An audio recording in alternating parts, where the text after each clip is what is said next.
Hidetaka Miyazaki, you have to have been abused as a child to make the monstrosity that is CONSORT RADAHN. No shield, no mimic tier, half or less could do fragments, no gimmicks. You made one's teenhood into adulthood, only to forever end up on a shit list because of this boss. Thank you. For the humblest record, this has ruined Elden for me. Doing this boss solo under the aforementioned conditions is hell. The sole reason I would still play this game is to get away from the trash that Western devs call media. Like many people still bitch about, including myself, DLC Radahn is worth complaining over 100%, no question. The reasons are obvious. If you don't see it, you're blind, also to logic and reason. I know every other boss in the entire game by hand, including DLC, but even knowing Radahn isn't enough without the insane execution demanded on the Phase 2. Quote-unquote wise person once told me that the end needs to be as good as the beginning. Elden Ring's base, as in the base game, is good.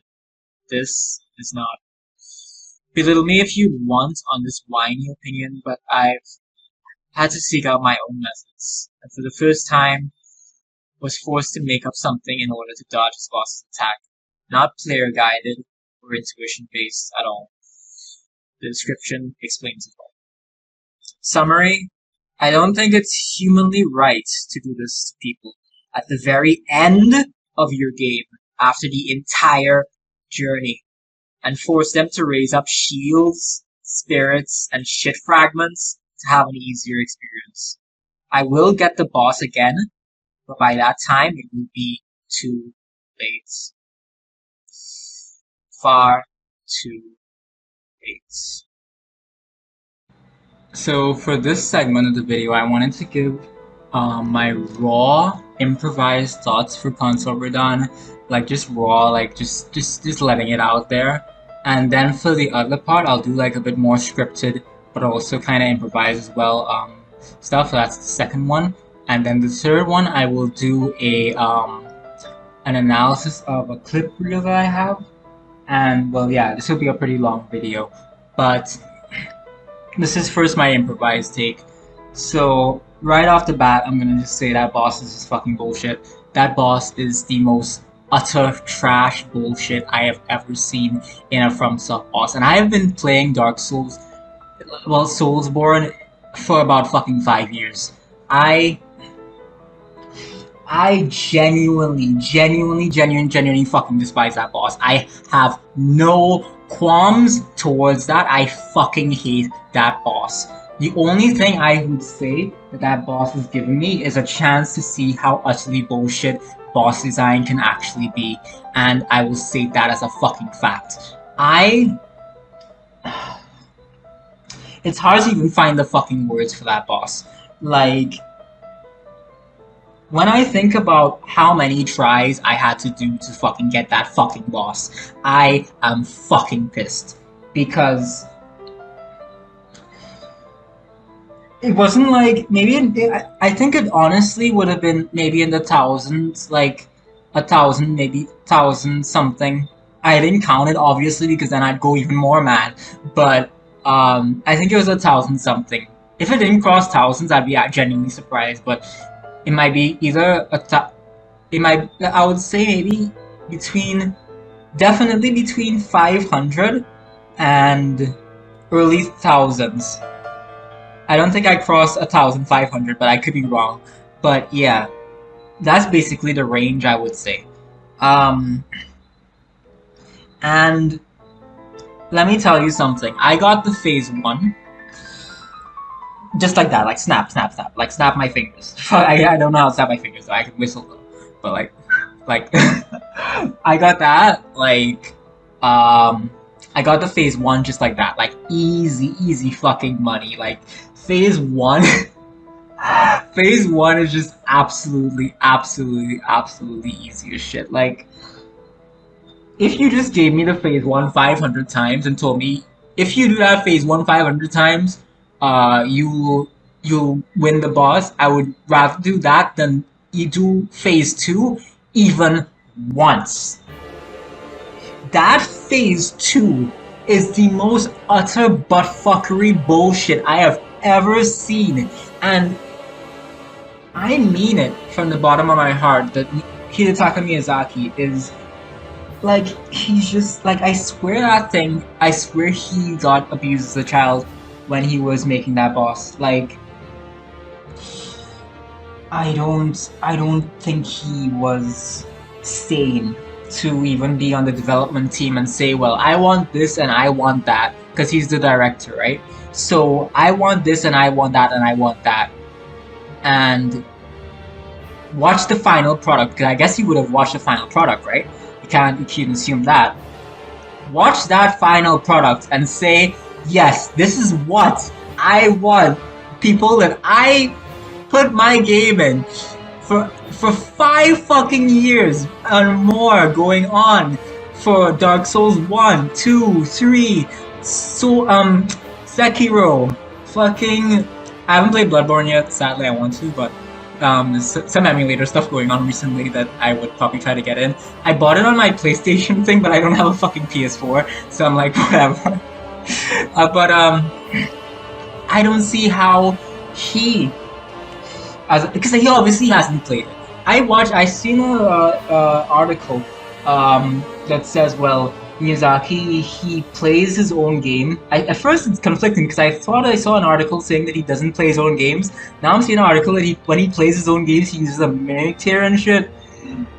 And then people were complaining like, oh well, he uses a mimic tier, so, and y'all are complaining about people who use mimic tiers, so y'all are kind of conflict like the Soulsborne community, or like, oh well, he's a mimic tier, but y'all only like they were kind of just kind of calling the Soulsborne community hypocrites, the ones that are kind of like really strict about it, like saying, oh, don't use mimic tiers, oh, don't use that. I'm kind of in that category, but I'm also not, because I'm also not like, but just for me, for this fight, I'm just like, don't say that you use a shield, don't say that you used a fucking mimic tier, don't say that you used spirits, don't say that you had Skidoo fragments 20 and tell me that you fucking beat this boss. Do not tell me fucking that.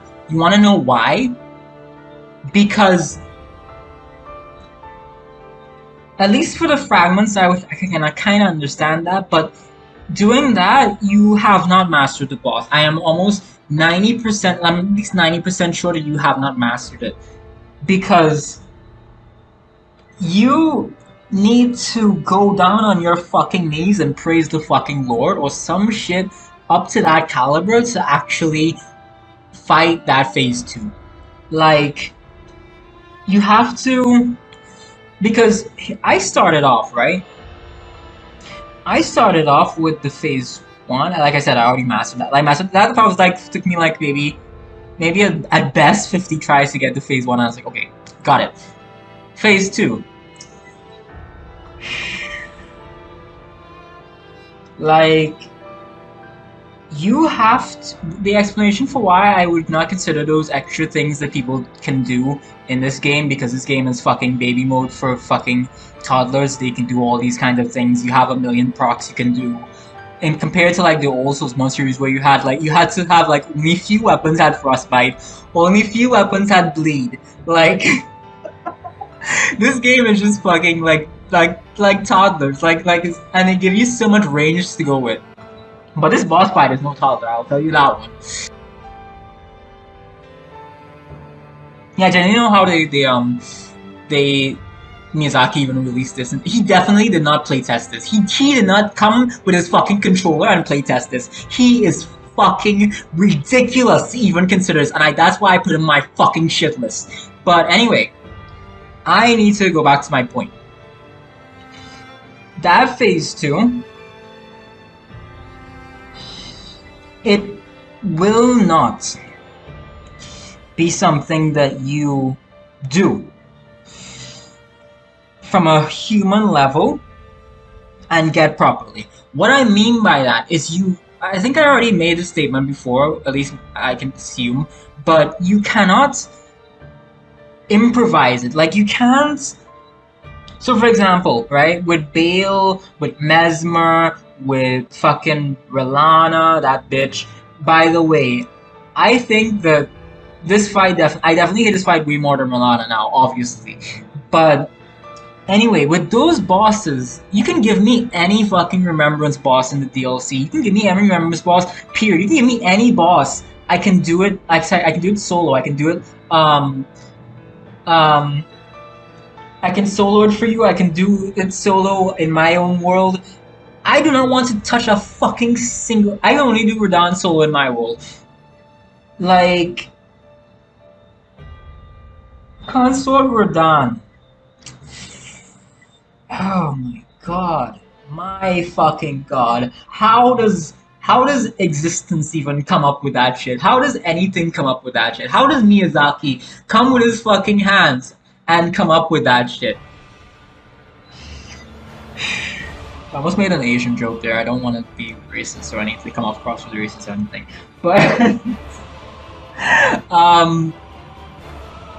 yeah. I think he was definitely abused as a child. But anyway, back to the point. You cannot do that phase 2 as a human. Like, humans make errors, right? We may always make errors. We always say something that we're not supposed to say. We all, maybe like this video, but anyway, moving on. We always react a certain way that we're not supposed to react, or we take things a bit too far, stuff like that. A lot of errors. We make a lot of errors. We're human. That's a thing that comes to us. Like, errors come to us, basically, right? When I go into that phase 2 after knowing the phase 1, and most of the phase 1 moves are identical to the phase 2, I'm going into that, and I say, well, okay. Well, first of all, I learned the phase 1 mid-range, right? So, when I'm learning that mid-range, I like, oh, well, I can roll back, right? I can roll back and not get hit, and I'm like, oh, okay, well, I can roll back and do that right in phase 1. As soon as I reach phase 2, I had to learn the close range roll patterns, because I realized that if I roll back, I am getting projectile to all shit by AoEs. If you love AoEs, like in general, like any game, whatsoever, you need to get your ass into Elden Ring, download the damn thing if you haven't played it before, and get into that fucking DLC as soon as possible. If you love AoEs so much, just play that fucking fight. Just go there and fucking play that fight. You will have the absolute time of your fucking life. You will have the time of a century, which is basically about your life. At best. Maybe. So, yeah, I had to play that at close range. Because you cannot do the phase 2 and eventually I adapted to the close range. You cannot do phase 2 at mid-range. I learned the phase 1 at mid-range because he's not showing out all his fucking projectiles at the phase 1. He's not. He's throwing out all those projectiles in the phase 2. And you're left to ponder like, okay, so now I have to change my playstyle. And that's tough. But I get to it.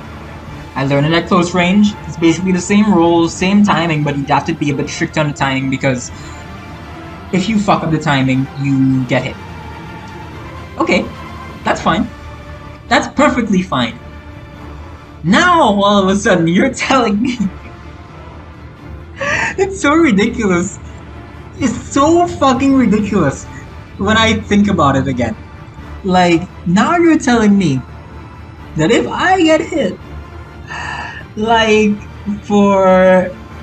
if I get hit once, and I get knocked into one of the projectiles, that's twice, and then I'll get hit a third time because it's be a true combo, so I get hit the once, the projectiles will hit me, and then it's a true combo because I can't roll out after I get hit by projectiles, so it's like, I'm dead.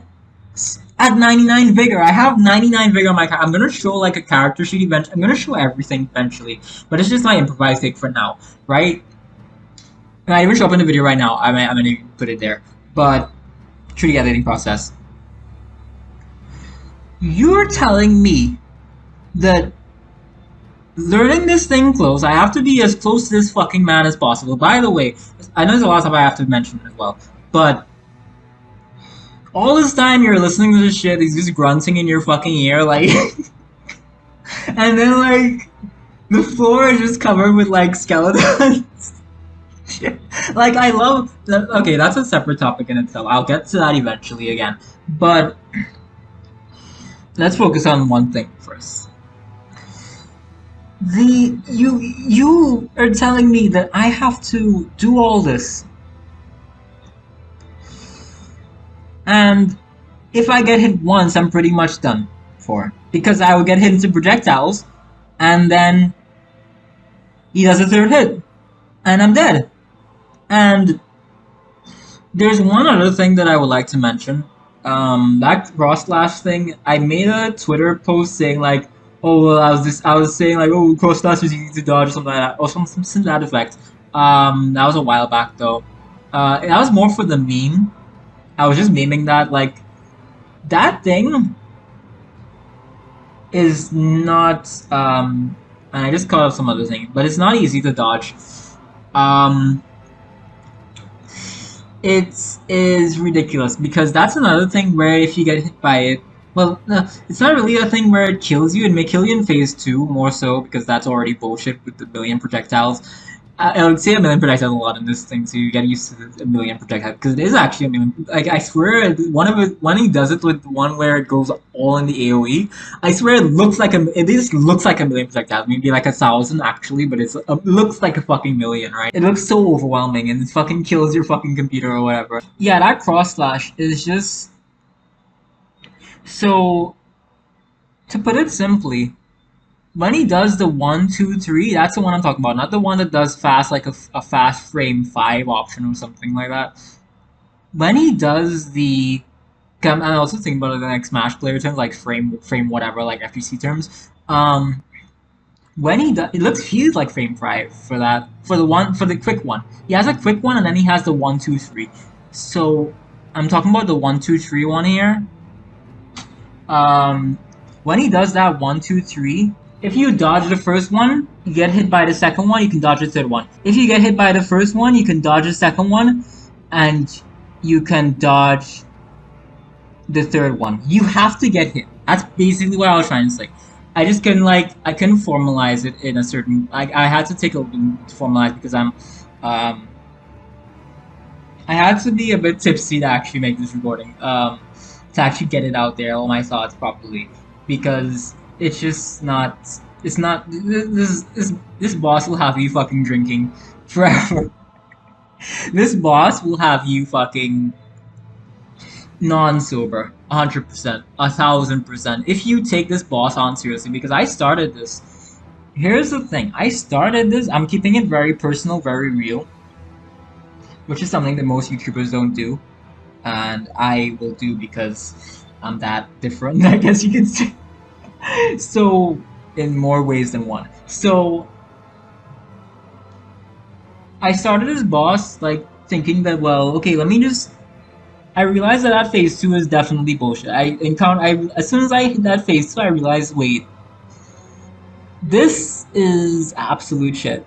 I should not be doing this. Let me do this, like, maybe every 3 times a week or something, maybe like every time I feel like it instead, because I know if I go on a run where I do this whole thing the entire time, I will go crazy or something. And lo and behold, eventually, I kept doing that. Like, I gave it a little break. I said, well, okay, let me just do this at a time, because yeah, it would drive me mad, even more mad than I already am. When eventually I just stopped it. I said, well, okay, well, I actually had college coming up, so I kind of wanted to get it done and out of the way before that.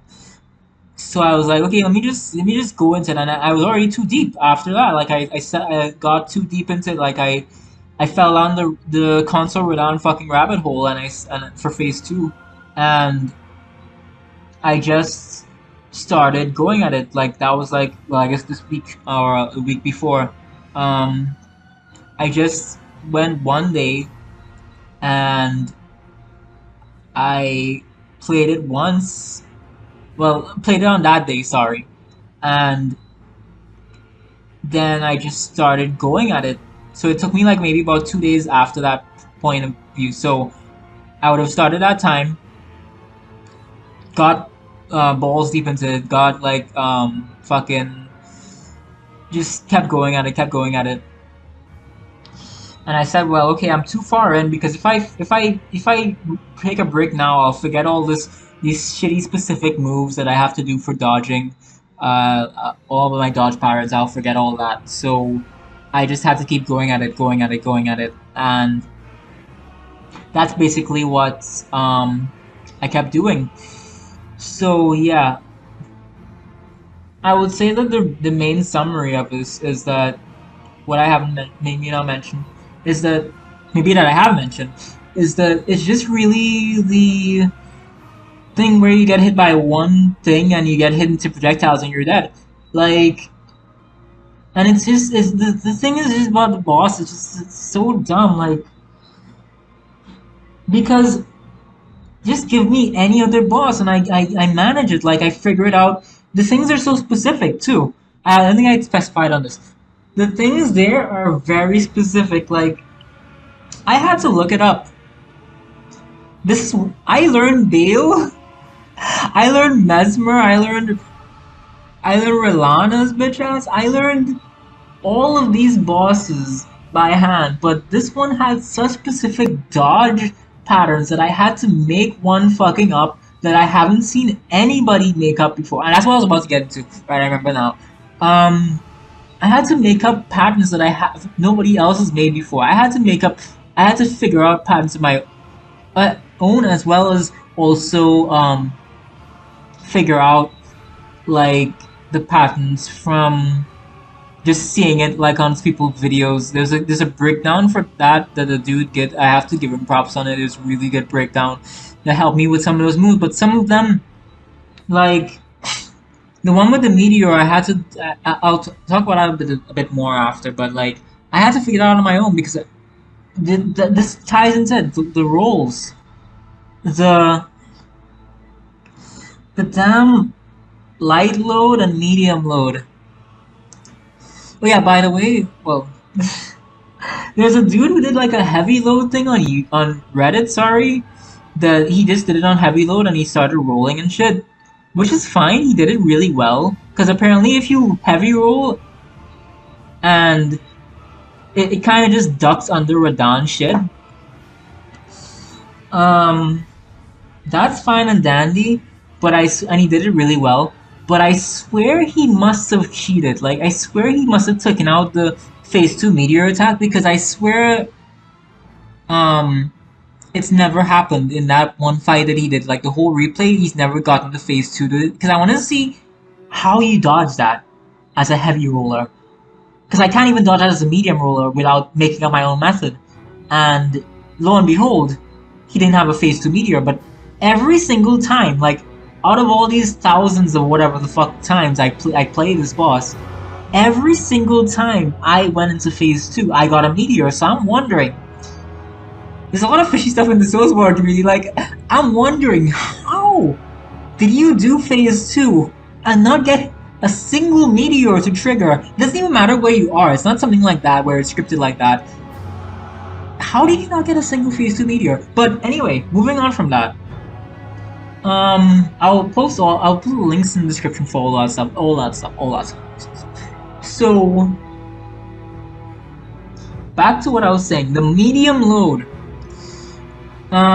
So like with that guy's thing on how to dodge all the attacks for CONSORT RADAHN. And again, I don't really look at boss guides. I prefer to learn it improvised, but I had to do it for this one. This one was it's so highly specific. Like you have to dodge this, dodge that, jump this, jump that way.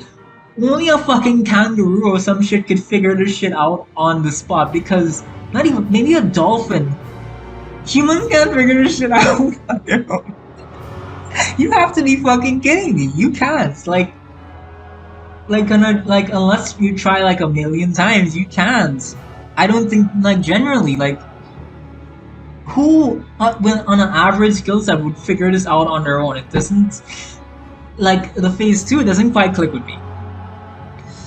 Um, that's just logic. It's just logical. Um,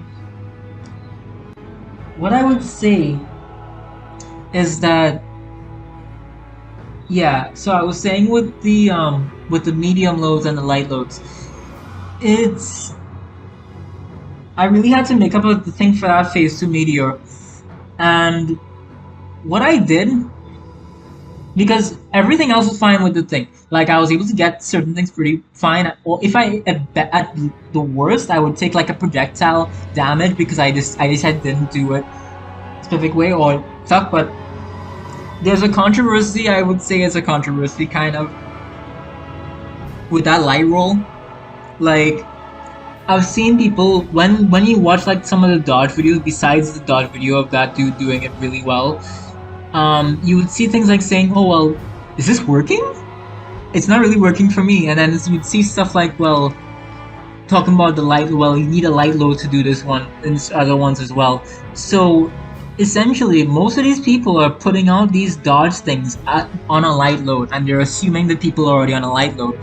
Newsflash: most people in Elden Ring are on a medium load because they don't really go for light loads unless they're like that's just a general Soulsborne thing. We don't really go for light loads unless we are preparing for something specific like this, I guess. But in general, like for a casual playthrough or anything, we're just going for medium loads because we're just putting whatever we want on there.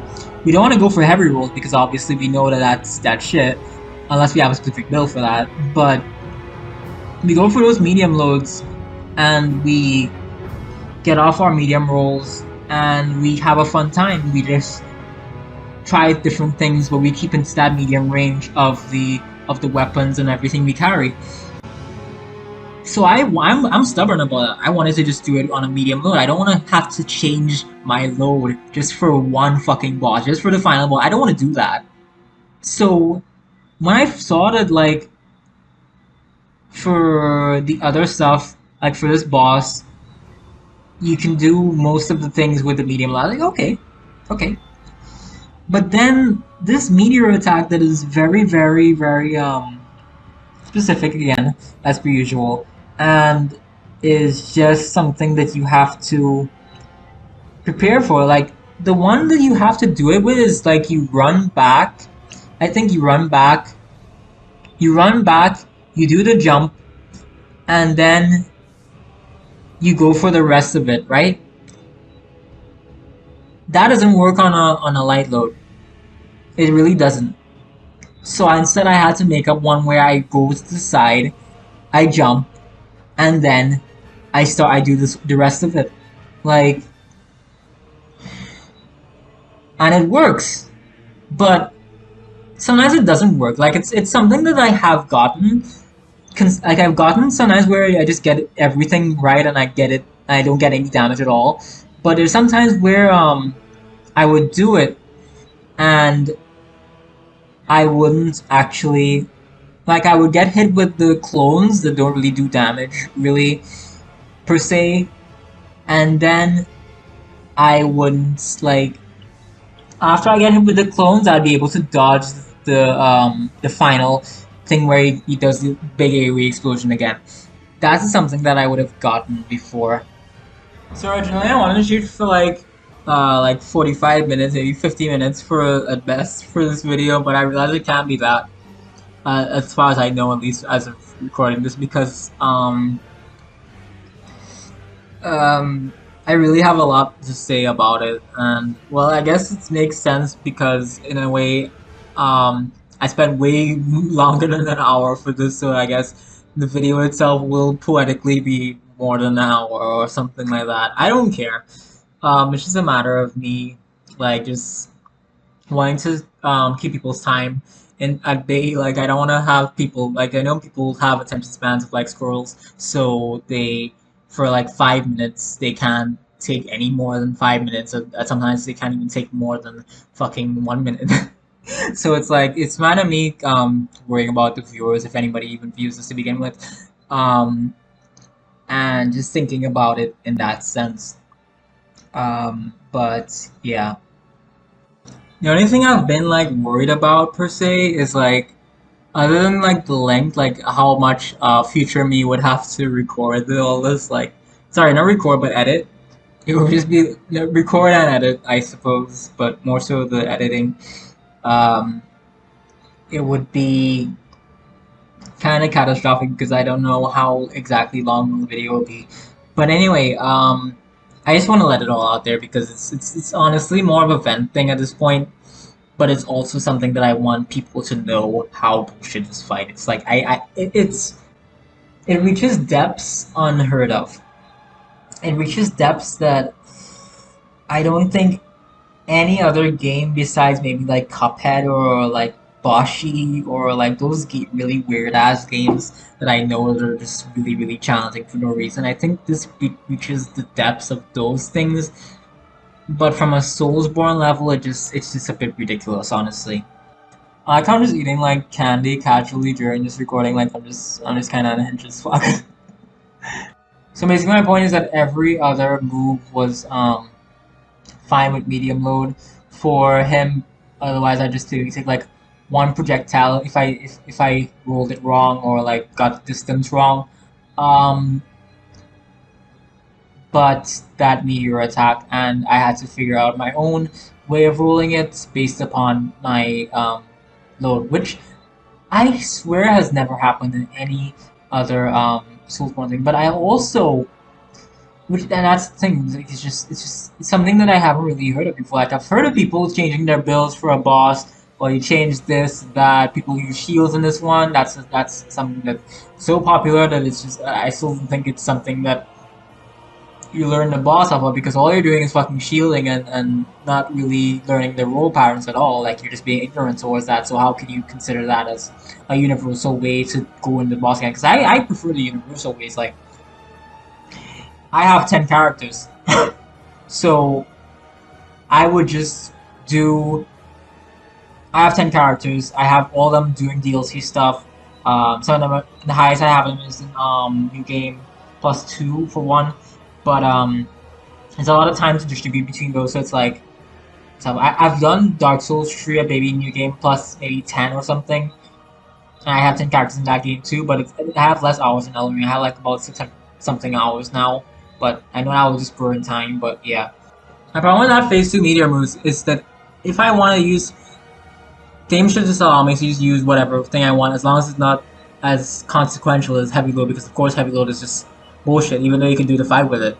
Like, why would I want to have this restriction on my build when I've already made my build? I want to use it as I want to use it as this to beat the fight, pretty much.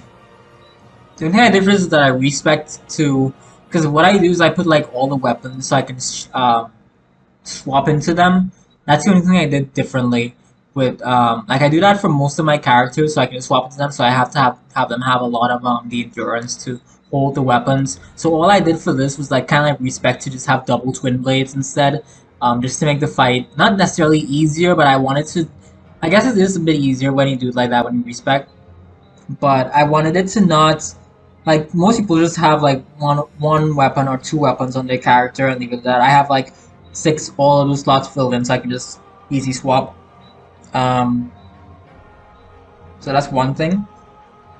Um, all I did was respecting the 99. 99 vigor doesn't even give you that much compared to like the 60 because it has caps, obviously. But yeah, I did all that respecking. It wasn't really helping though. Have those do it helped it helped obviously, but I think I could have done it with my character before when after everything was said and done. But what I would say is that it honestly just really is bullshit that I had to figure out something for the medium load. It really is like for that one attack. because it's an attack that if you get hit by it, you're done. You are like, if you get hit by that final hit with it, not counting the clones because the clones don't do much damage. If you get hit by the final hit and you get the AoE explosion at the end, you're done.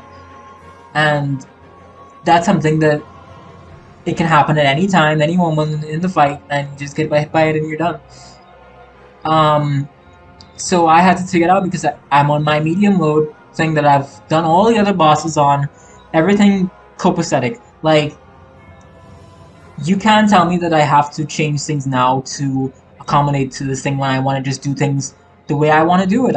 That's the freedom of the Elden Ring, freedom of all these games. I want to do the things the way I want to do it. So if I have my medium load characters, all of them pretty much medium load, I want to do it the way a medium load is. But apparently looking it up, that one attack needs a light load dodge, and people search up, specifically search up that fucking attack because they know how fucking weird that attack. I've seen countless videos on that one specific attack, and it's something that's that crucial to learn.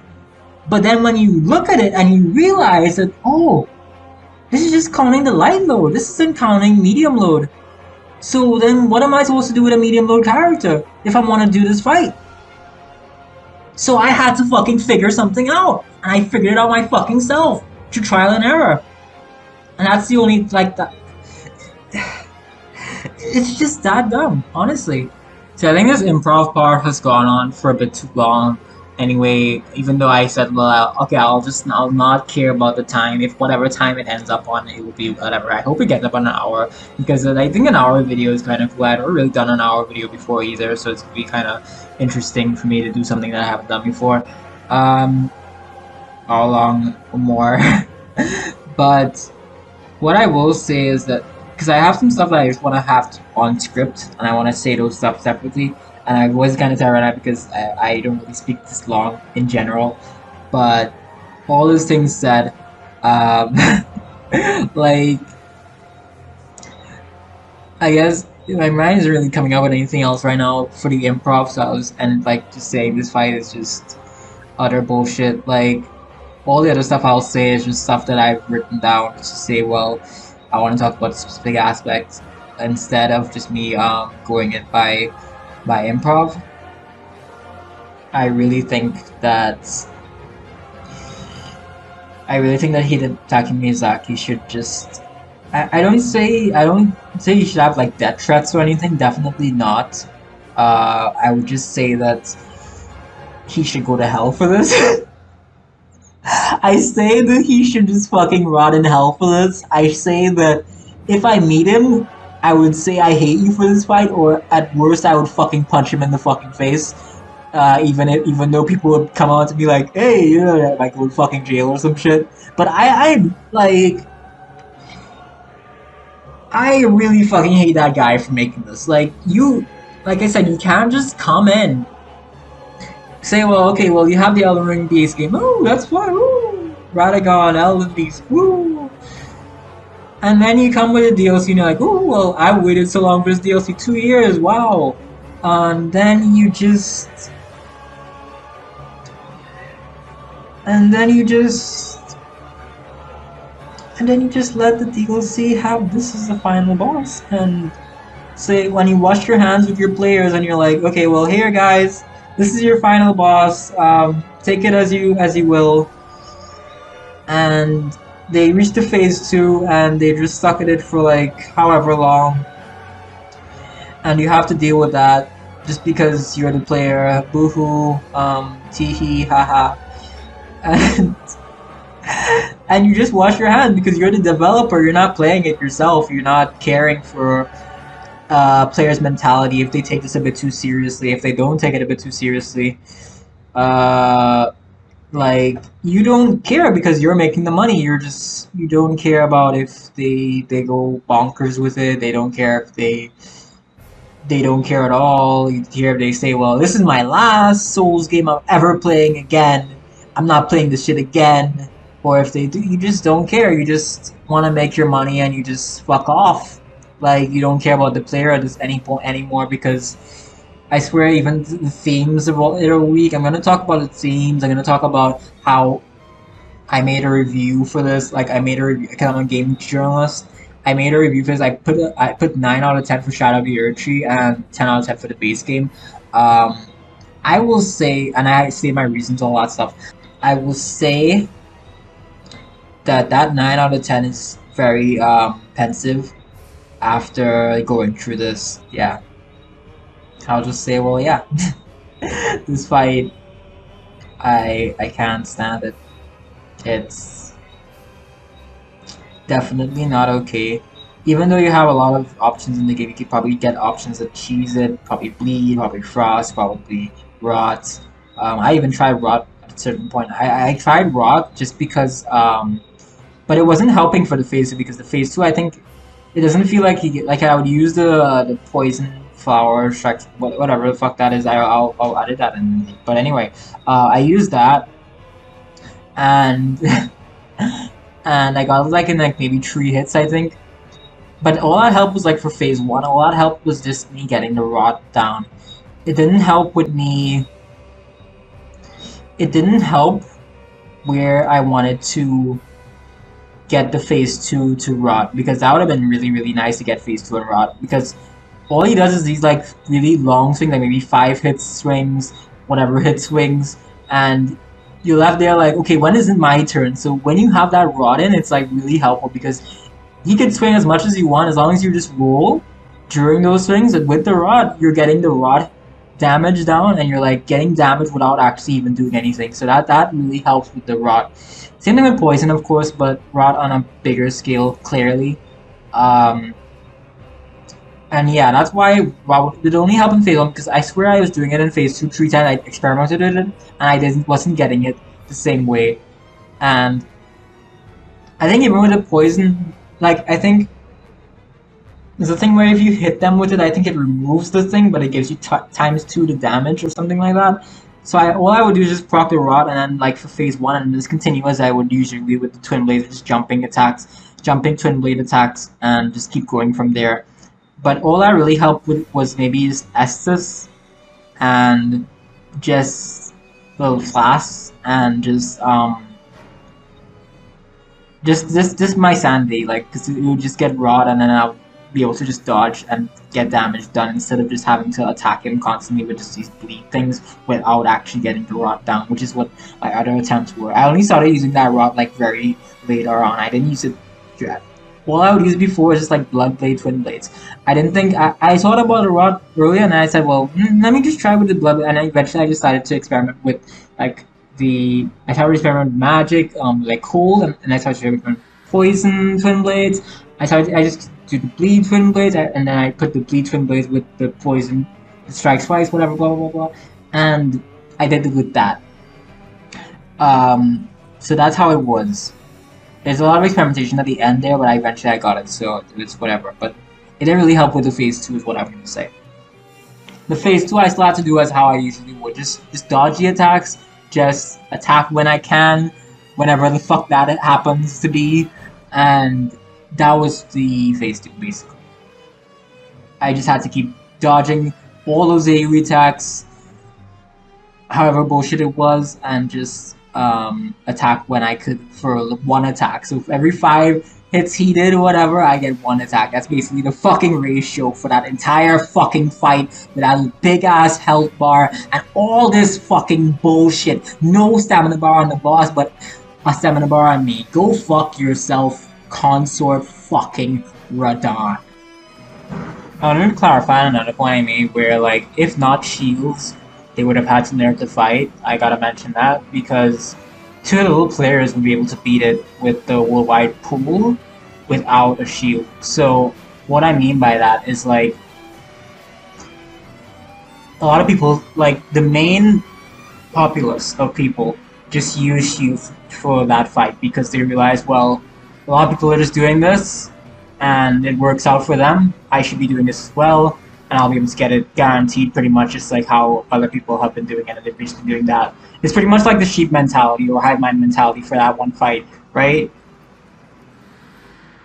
What I mean is that, let's say for example, Radahn had, like his moves just pair shields, like you couldn't shield against him. Let's say you couldn't shield against him.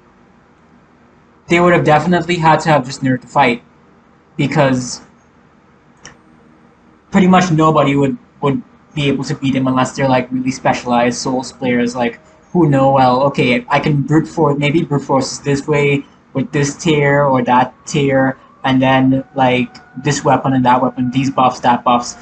They could probably brute force it that way, but other than learning the boss patterns like normal, I don't think see any other way to beat Radahn other than brute forcing. And again, most of the majority of the players don't do that. Like I go into summoning, like if somebody summons me, 90% of the time, like 80, sorry, I'll go like maybe 90%, 80.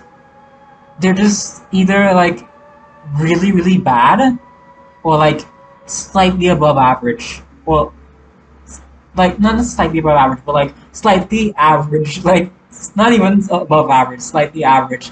And when I get summoned by them, most of the time they just die. Like I get someone, like somebody summons me from Mesmer, most of the time they just die.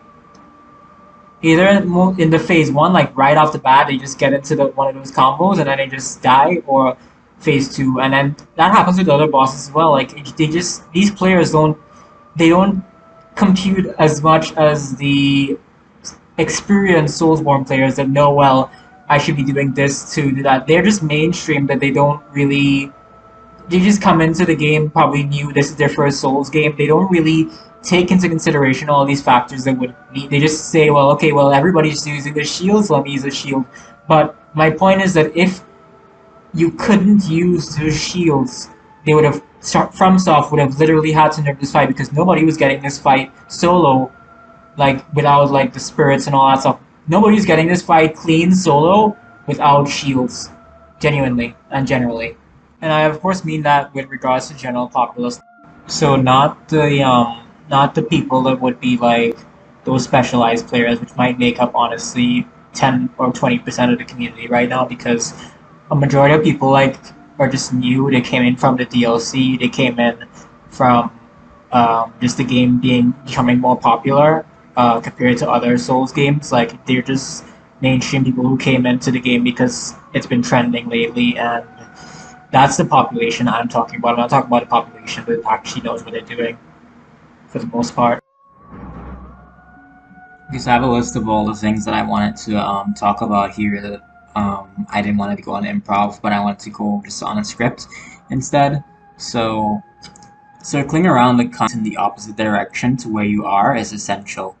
If you don't do this, you cannot avoid the projectile AoE attacks, which would spawn in your previous position before you circle and avoid it. So that's basic. It means that it's pretty much straightforward. That you can't, if you don't circle around them constantly, which is what I do in all the clips, pretty much, you would basically just not get the chance to avoid the projectiles, which means that you're getting hit from the projectiles, and that means you're going to get hit by his other attack, which means it's going to true combo, and it's going to just kill you, more than likely, if you don't circle around him at all in the second phase.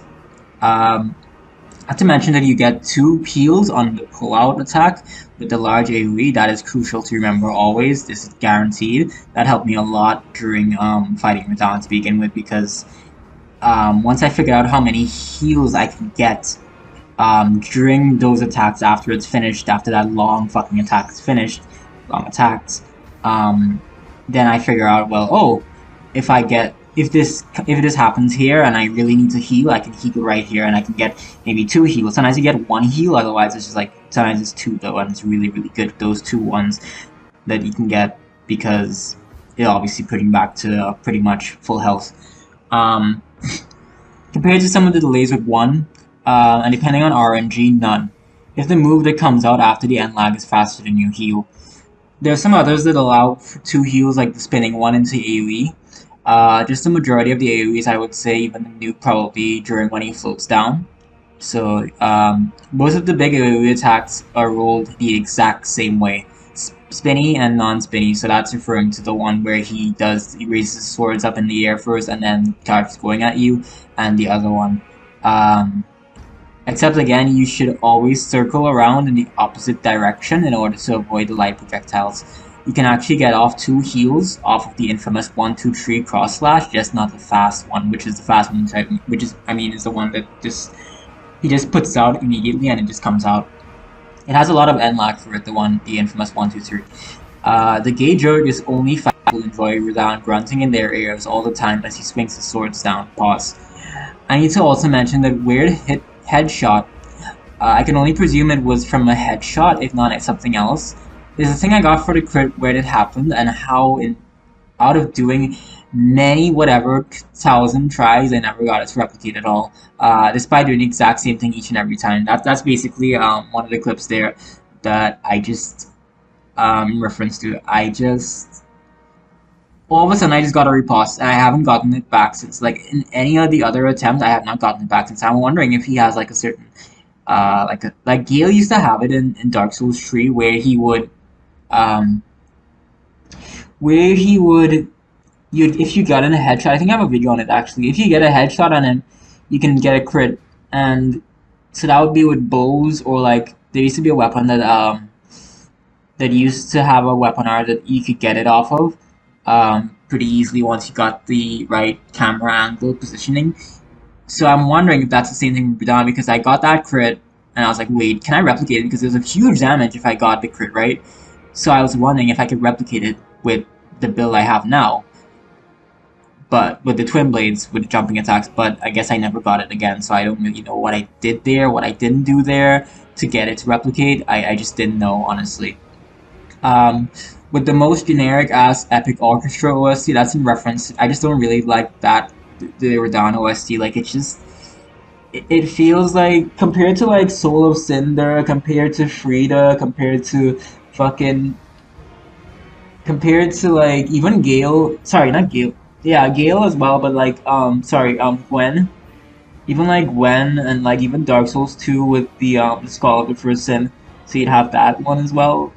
Like all these bosses, like these allegedly, most of them are just like final bosses for like each of their DLCs or each of their parts of the game. They don't, compare to this. I feel like this even some of the regular themes like in Elden Ring, like Mesmer and even Rolana, honestly, they kind of just trump this in terms of at least music for me. And I know that's very preference based. That's a very preference based statement. It's something that's subjective.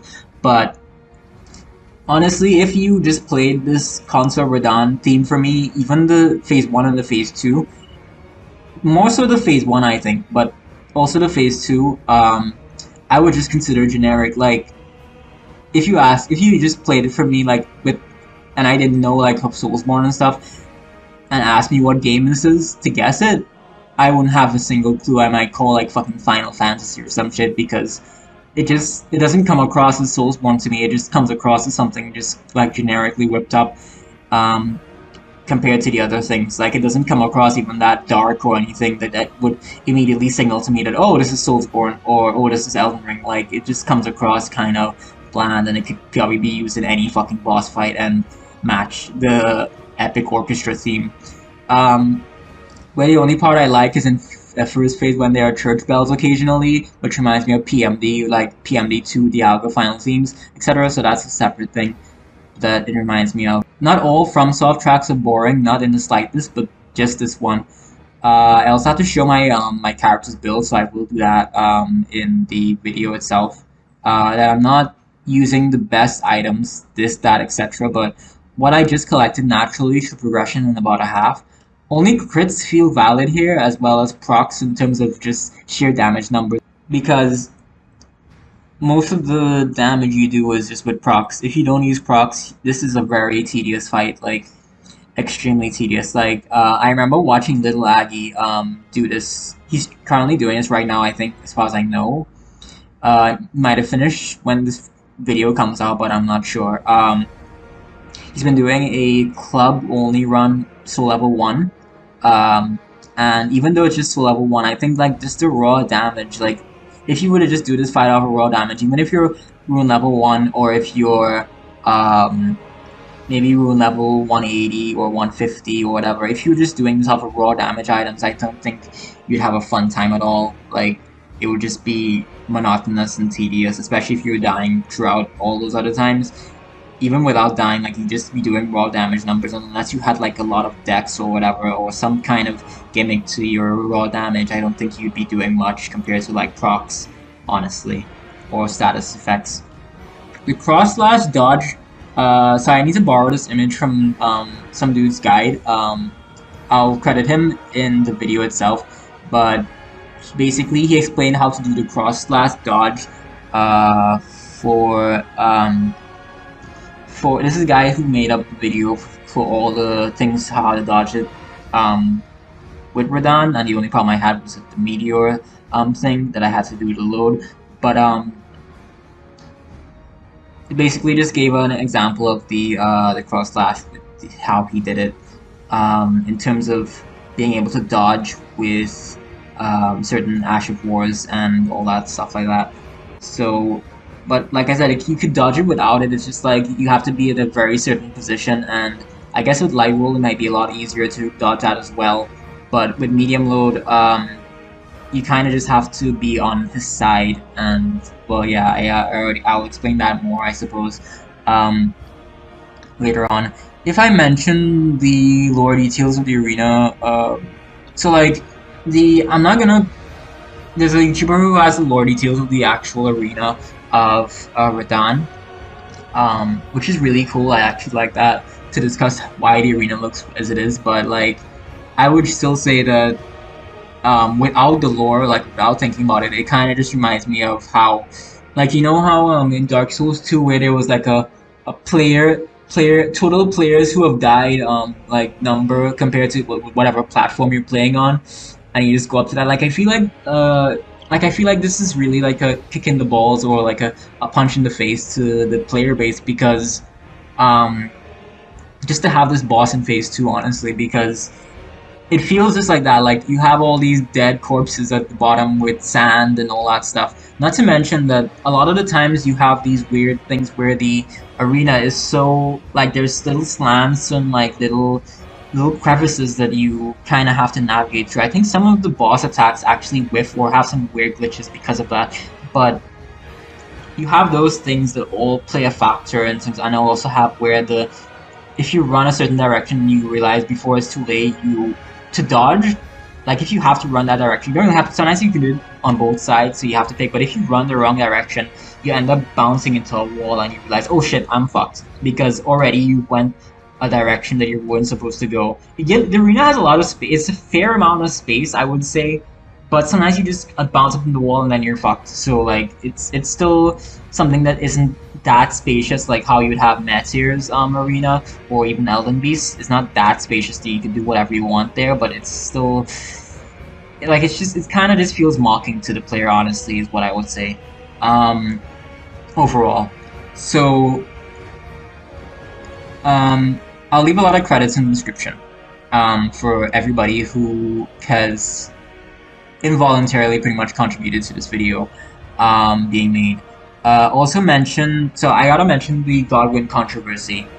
So a lot of people just wanted Godwin to be in this DLC. They thought that Radahn, when they saw Radahn for the final boss, a lot of people were like, but why? Like, isn't like they didn't think Radahn was gonna come back a second time unless they did like maybe like the quest lines or whatever. They didn't really think that Radahn was gonna come back. They just thought it was gonna just be maybe Godwin, because we haven't really had much about Godwin. Godwin has a few references in terms of the Death Knights, I believe. Like there's lore videos exploring why there's faces with the Death Knights. But other than that, for the most part, Godwin is pretty much absent from the DLC. A lot of stuff has been absent from the DLC, like even Melina doesn't really get an explanation for the Frenzied Flame ending. She just kind of just goes whatever. And even Gideon doesn't really interact with you if you mention you can't even mention anything about the DLC at all. Like, you think he'd be the all-knowing, but he kind of doesn't really even want to hear about it. Like, they didn't make any promising for that. So the DLC just honestly just feels like a separate little fucking side quest that you go with this femboy and this big Chad looking dude to fight, and then that's pretty much it. Like, it feels like a letdown compared to the lore that we could have gotten within that span, and I know they only had like about a few years compared to the total development time, like half of it. To think, I don't remember the numbers exactly, but I think I might quote the numbers later on, like in the video itself. But it's still not an excuse for, like, if you really wanted more time, just take more time to develop your damn game. It also doesn't make sense in the fairness why players have to wait like basically 5 minutes for this one guy to do a chain of attacks each time you get a single punish window. That's pretty much the entirety of the fight. Like, you have, and imagine doing that for over and over and over because you're dying constantly trying to figure out how the fuck to even figure this out. Like, it's Radahn is like you know those cycle memes where they go like they go in a cycle. Can't remember one off the top of my head, but I'll probably leave an image here if anything to give an example for that. It's like that. Like, if you're trying to do this fight by yourself, like I've been saying, you can't figure it out by yourself. Like, I think this is one of the I've done every other fight and figured out, well, oh, I realized that this boss is like, for example, with Mesmer, I figured out the late attacks. With Relana, I figured out, oh well, I can just roll back for the most part with most of her attacks, etc. The proudest one I have is with Romina, where I figured out that, oh well, wait, her attacks, like, when you look at Romina's attacks, basically, I'm just summarizing it, she doesn't really have many attacks that, like, if you go with her with mid range, you're fucked. You have to remain close to Romina. Like, you have to remain right on top of her, like right up to where her torso is. You have to remain at that area. That's a very important sweet spot area that you have to remain at in order to beat her. Like, because she doesn't really have, in her programming, she doesn't have many attacks that hit you close up, and she does attacks mostly in patterns of twos, especially in the phase 1, not necessarily much in the phase 2. She gets like maybe 1 extra attack in the phase 2, if not maybe 2 extra attacks. It's like, and even then, like, the other attacks just repeat each other. They don't really proc rot unless you just get the grab one. But again, if you just stay close up to Romina, you will not get the grab attack, because the grab attack only lunges at you from a mid-range perspective. So it's like, I guess people might explain bosses later on and say, well, this range is that. I don't know if people will do that, but basically Romina is one of those fights where if you fight out mid-range or far range, you are basically throwing the fight. You have to fight that bitch at close range, or you are literally throwing the fight, because unless you have a strategy that works with your thing. But if you are meant to be at close range with your build and you're not doing that with Romina, you have to rethink fighting that boss, genuinely. So yeah, all that is using a teensy tiny attack with Radahn.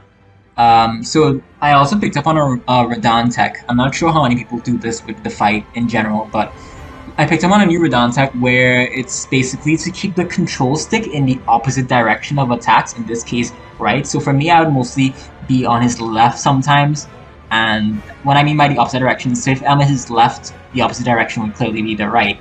So what I would do is that I would keep pressing right forward, so like right in the diagonal but forward with the control stick, and when I keep doing that, what it will do is keep my character walking in that specific direction. So my character keeps continuing to circle even though I'm not actively doing it. Like, I'm just idly keeping the control stick there. And what that does is that it allows you to just freely use your rolls. Once you do it right, it allows you to freely use your rolls while also continuing to circle them without actually actively having to press the button over and over again. So I figured that out, and I realized, and I think that might have helped me in some of my dodging, because sometimes you end up, sometimes because of how you're going about, you would roll a certain way and you end up on the bad side again, and then you get hit by the projectiles because you're on the bad side. If you use this strategy effectively, you can always end up being on the side, because all you're doing is keeping your control stick on the diagonal right, or whatever opposite direction, and you are basically pretty much circling him automatically because of that. Because it doesn't affect the rolls, you just kind of you're walking. So it's not like running or anything where you don't have to, you just keep walking in that direction automatically because you're holding in that direction. The only thing I would admit I'm proud of is never getting the heart stolen naturally outside of testing out the boss and allowing myself to get hit by it as a result. The only cool thing might be as an Easter egg that I get the gesture for dying to. That's right. The cool thing is getting killed by the fucking boss with 2 grabs, not counting 3. If you have the Skadoo avatar, boss item of course, and a gesture for your troubles. So basically what I mean is that what I mean by that is it's just dumb that you have to like I swear the game is fucking with you because you get a gesture for fucking dying to an instant death grab attack that kills you if you get grabbed by it twice or 3 with the Skadoo avatar. I never really got it. I got the gesture, but I got outside of like just testing it. I wasn't really.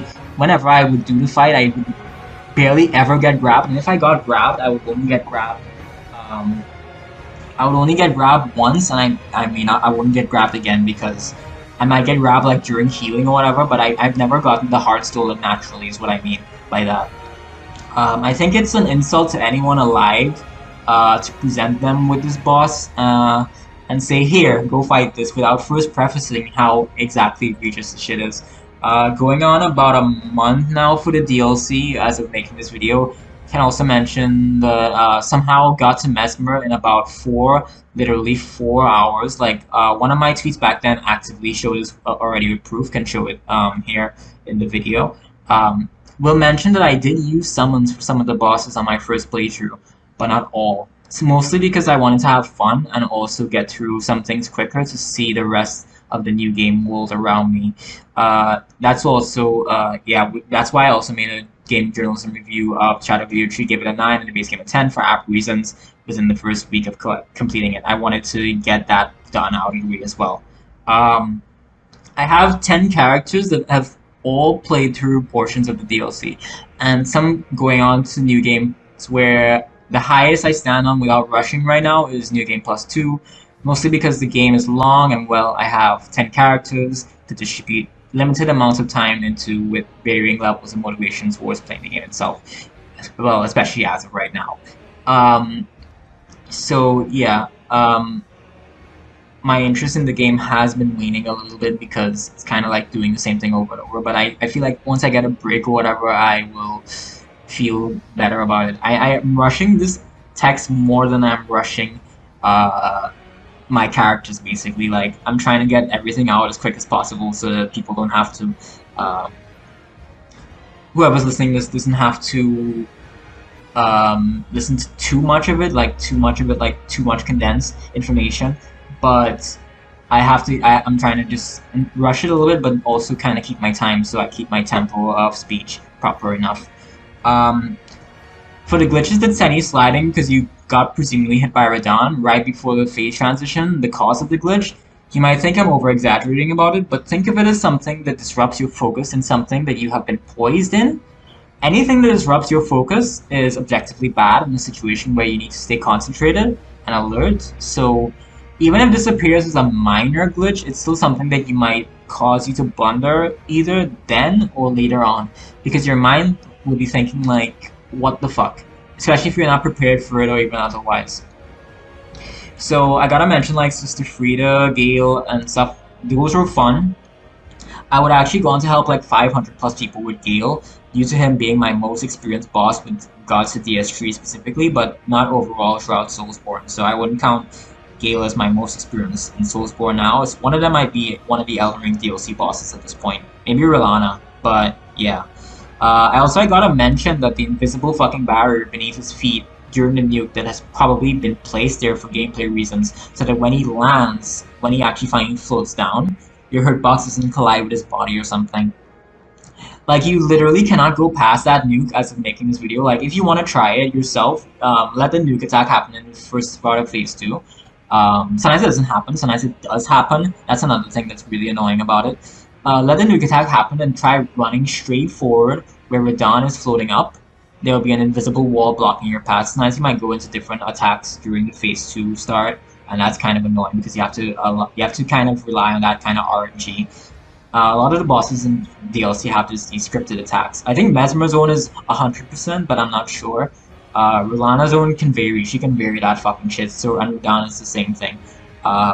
They can just go for whatever they want sometimes, and other times they would just go for the nuke directly or their scripted attack as respectively. So I gotta also mention that the sky isn't even fucking animated. So like when I looked at this fight, I was like, wait, this is.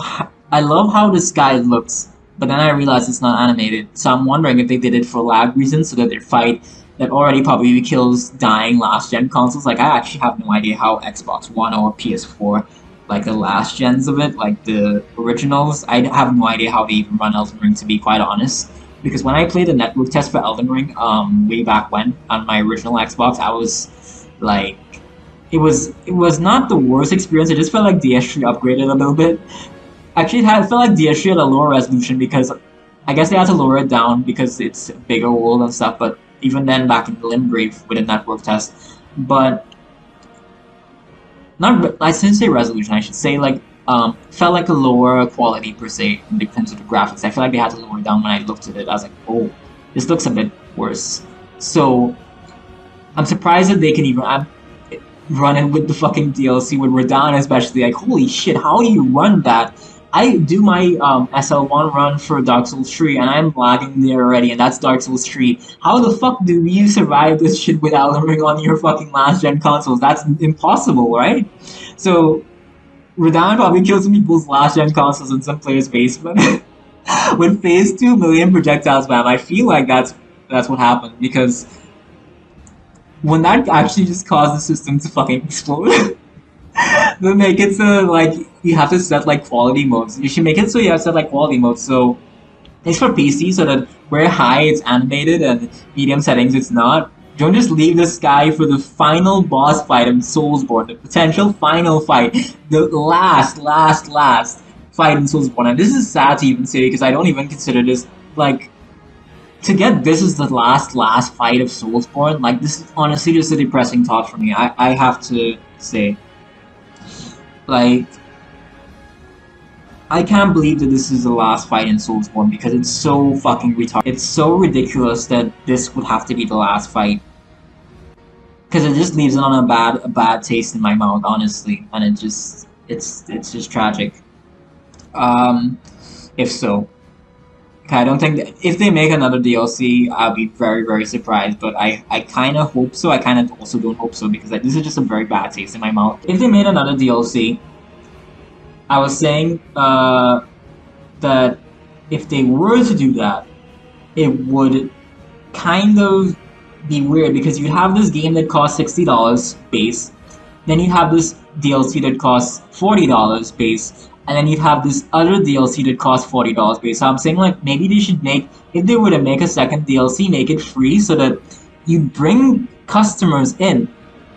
So like that's what free DLC sometimes does. Like if you make a good free DLC, there's people who would want to buy the base game, obviously, because they need that to play the. It would give. It's basically like a marketing tactic, because if you make that free DLC, you lose out in that moment because you've been developing that free DLC. But for the time, you are also bringing in revenue, because when that DLC releases, you're gonna get people into your game. People are wanting to buy this game to get that DLC, that new DLC, but they have to buy it, and they have to probably buy. And if they buy, they might also buy the first DLC you made as well. So that's a tactic they could do, but I don't think they're gonna do that either way. I think this might be actually just be the last DLC for FromSoft, and that's kind of depressing. That it ended up with CONSORT RADAHN as the fucking final boss. That's genuinely to the bottom of my soul, bottom of my heart, honestly, cruelly depressing. A static element where majority of the modern Soulsborne fights don't even have this restriction. So modern Soulsborne fights don't really have this. Like a lot of the skies are animated in Soulsborne fights. Even like generally you'd find it pretty much animated. It's a bit of a nitpick thing, but when you look into the detail, it's just not. It's just not, because you have this luxury for all the other fights, but then you don't have it for the final fight. You understand what I'm trying to say? Like, it's just not right. It just doesn't sit right. A lot of this fight just doesn't sit right with me. The clones don't even make sense. Like, you're trying to tell me that Radahn can move at light speeds because his brother himself has light, or in this case, holy affinity, and is also holding him? Like, make it make sense. Rule of cool does not apply here because none of this is fucking cool except for Hidetaka Miyazaki and his dick riders. That's the only people that is cool for. Like, it's only a little bit interesting because the concept of moving so fast that you blur and create fake copies of yourself hasn't been done before in Soulsborne. I believe, as far as I know, I could be wrong about that, but at least for at least for Dark Souls, maybe. Um, but regular clones most definitely have. And even then, you executed the first idea so poorly with his executions. Like, Pontiff has clones, there's fucking the Erdtree avatars have clones, a lot of these characters have clones, but it's just not the clones of, like, just moving at light speeds, quote unquote. Someone even made a video on YouTube that this was the most retarded thing, saying that the clone's attacks don't hurt you, like, but they probably did like in very specific hits with the clone attack. Because I swear the clone attacks do hurt you, but they don't do that much damage at all. Um, they can and will hurt you in specific scenarios, but I believe they just don't do too much damage rather than just throwing off your rhythm and potentially leading you to a full attack later on that might kill you. I'll state when the win happened exactly. So lastly, for this segment, I will compare like the HPs between some of the bosses in Elden Ring. So for the first comparison, I will do Godfrey Elden Lord. So first Elden Lord. So Godfrey is 21k, pretty much HP, 21k HP, almost going to 22. So then we have Mesmer. So Mesmer's own, he's a DLC boss. Godfrey is obviously the second to last boss in the base game. So Mesmer's own is 38k, and Promise Consort Radahn, get this, it's 46k. So it's almost 10k higher than. So I'm gonna say it's like HP compare these fights. The second final boss for the base game, main mascot for the DLC, that's Mesmer, and Consort Radahn. So after this, I'm gonna go into the analysis of the clip reel that I made, showcasing how much bullshit this thing is, which is already playing right now actually, but I will go into it deeper with a full-on analysis of it next. So for the analysis, this is the first clip here. This is the one of me actually taking the win this time around. So I would get this final roll and actually bleed him out, and that would have been the end of the fight. After I did this, I just froze. I didn't really move for like a very long time. Like I didn't feel any emotion, but it was like whatever to me. Like I felt like a shiver in my body, but that's about it. Like I felt no emotion at that point because I was already broken. Like I said, it was far too late at that point in time. So for this next one, let me see it. So for this next one, yeah, just the meteor being going like that. Once. This one, I think that was just me rolling it. Yeah, I was really supposed to roll the meteor. Somehow I rolled that one there and I got it. But this one is me. So it's I use a projectile and somehow when you use a projectile, and he twists the fuck around. It's really weird. And really janky looking. Okay, let me see this one. This one.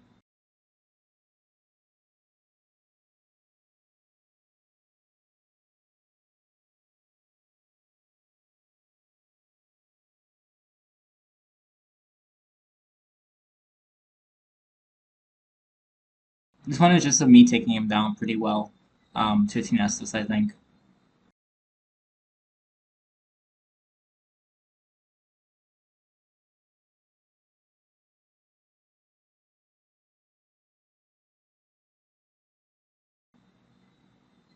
Yeah, it doesn't matter just how he did it, like really close range. Like he can do that twist thing at like extremely close range.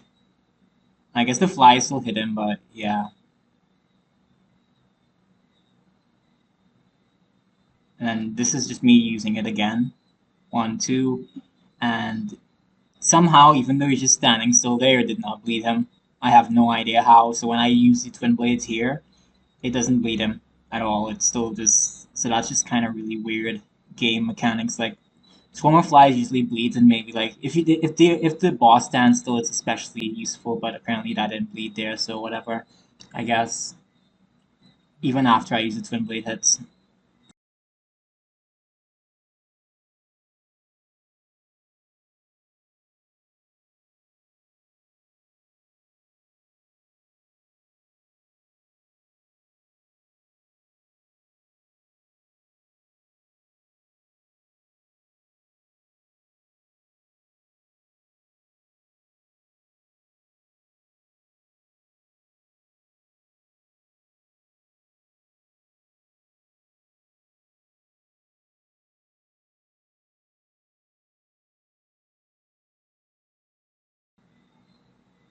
This one is just showing how ridiculous it can be when you just get hit by one of the takes that hit you in the projectiles, and then you get the true combo of the third hit, and you're basically dead. It's not really a matter of if you were bad in skill. It's just a matter of if you got hit by the first one and you just go into the second one. So just don't get hit once. It's basically what the boss is saying in some of his attacks.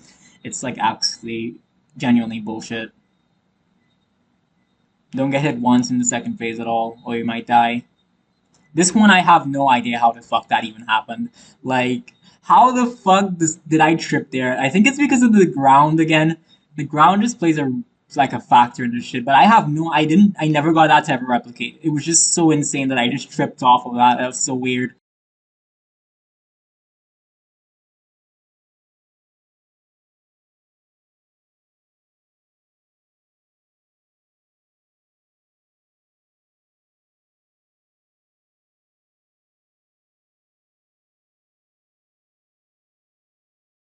This one I don't even know why he did the cross like the fast cross slash there. Like why would he do? I was so far away. Like he felt like Roy from fucking Smash, like hitting ghosts. Like what the fuck? This is when I was at the wall. I just got into the wall, and because I went to the wall, I got killed for it.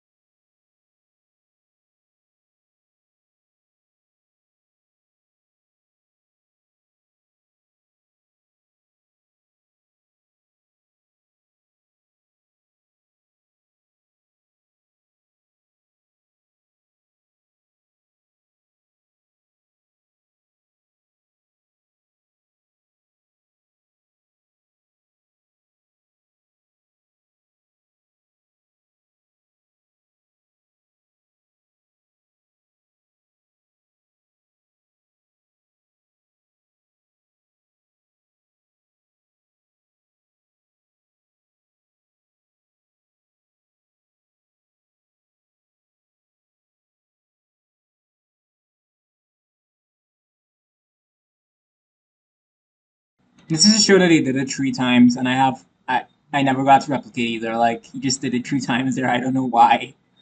Uh, This next one is just me loading up the game and dying, but I think this is kind of like a funny one because it's kind of like I died all the times and then I just load in the game and die again. But I think that was because I might have quit out during getting hit by him or something.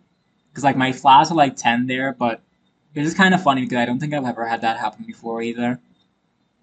That's more. This is more of a funny one than just one that's necessarily bullshit. But the rest are just pretty much showing casing is bullshit.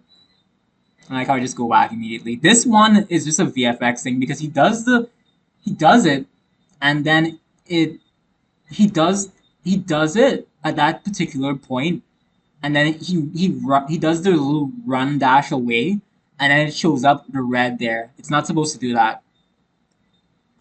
It's not supposed to show up post him using it like that, but it's because he dashed away and then he got it happening there. A lot of these things you would only see from my perspective because I've done this fight so many times. I think other people would not have documented all these things. Okay, so again, that went up like really high, like the fucking it went up high from the ground where he is the explosion, which is something just height. Like it's just really weird height wise.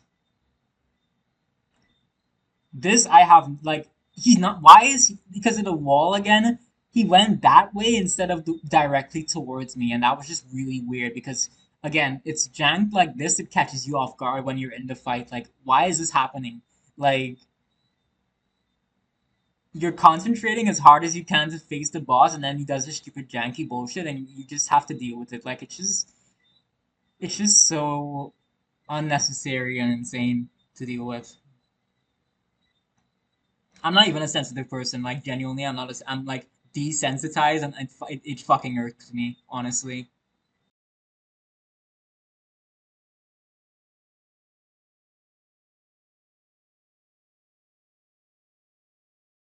That one I okay. So sometimes if you don't run a straight diagonal, sorry, a straight horizontal. If you run diagonal, you can get hit by that. I think I might have ran a bit diagonal there, but it doesn't look like it because all you're seeing is fucking white and your character running on white, so you won't really notice that. So that's why I got hit by the meteor, even though like you're just basically supposed to run and jump, but you actually have to pay attention to how specific you're running and jumping. Like you have to not go straight horizontal on the control stick, nothing. This is the one where I got the repos that I never was able to replicate at all. Like I have no idea how I got this to begin with. Maybe I hit a certain maybe he has a headshot hitbox. I have no idea how I got that at all, but I tried to replicate it but I couldn't. I never did anything different past that. This is before I even started experimenting with like poison flower, the poison ash of war, um, the blooms twice one.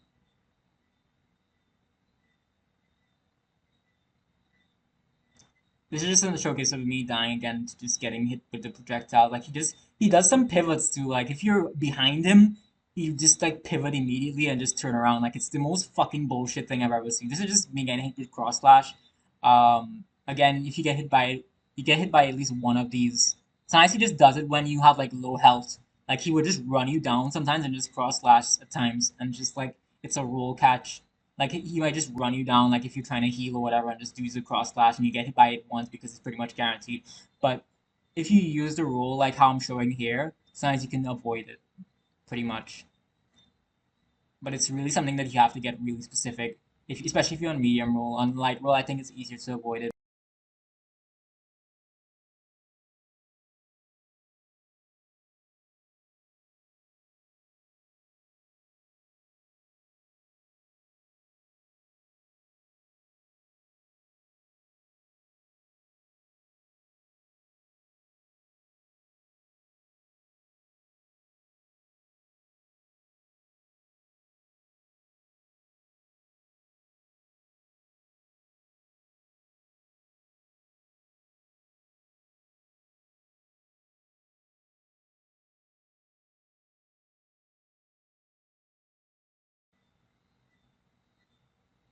This is me shifting with it, like yeah. So I zoom in there and I show it. Like that's if you get hit like right there, and then it will do that in the face too.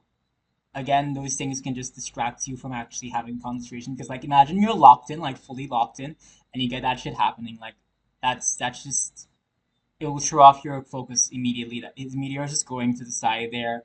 And this is a separate clip with the same thing happening. But this one where he's not supposed to do that, where he does it and then he goes to that. Like he's supposed to stay there. Why does he go with that direction over there?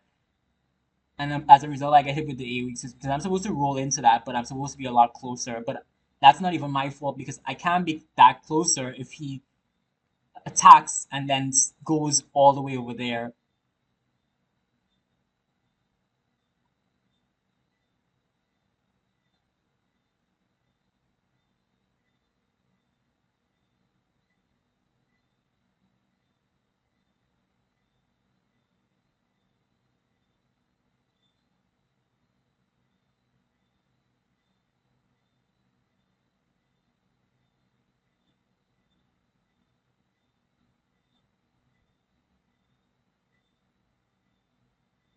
This was another close one for me. I just get killed with a cross slash. Like I said, he does it when you're like either want to heal or you have like really low health and it's basically over because you get hit by it once and you're done. Because one of them is guaranteed unless you're by his side. Like how I showed how I dodged it before.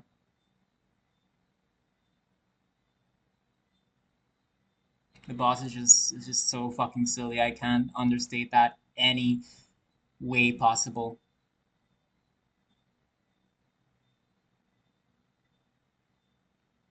It's more than silly. It's just absurd that you design this and then send it out. Like it's like somebody sending out a fucking unfinished product and saying like, here, have it, and it's supposed to be the final boss of Soulsborne. It's just think this is the way the height thing happens. So it happens at a height, um, because he's standing on a height, and I have no idea why. Like that's another thing that might even throw you off. Like why is that happening at a height?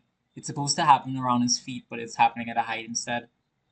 It's very strange. This is strange too because like it's almost like the boss isn't locked onto you because when he does that pull in, sometimes he's supposed to use the gravity explosion afterwards. Like sometimes you just get pulled in and he'd use the explosion anyway because you're close by, but it didn't happen there at all.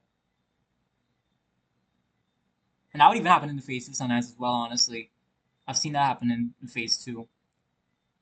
Sometimes you just get pulled in or like where you don't even have to get pulled in. You just be close to him while he's using that and it does it. He goes for the follow-up, but it didn't happen at all there. So I'm like, okay, that threw me off. All these things to throw off the player, sure. And what already seems like a fucking rhythm game with most of his attacks, where you do five of his hits for your one, pretty much is a ratio. 5 to 1. Another projectile thing, getting hit into it and then dying immediately. That just ends your run. Amazing, fantastic. Um, Sarcasm, of course. Then he just does this. I don't even fucking know. It says it for itself. Again, the walls. I think whatever the fuck that's affecting that. Yeah. No comment.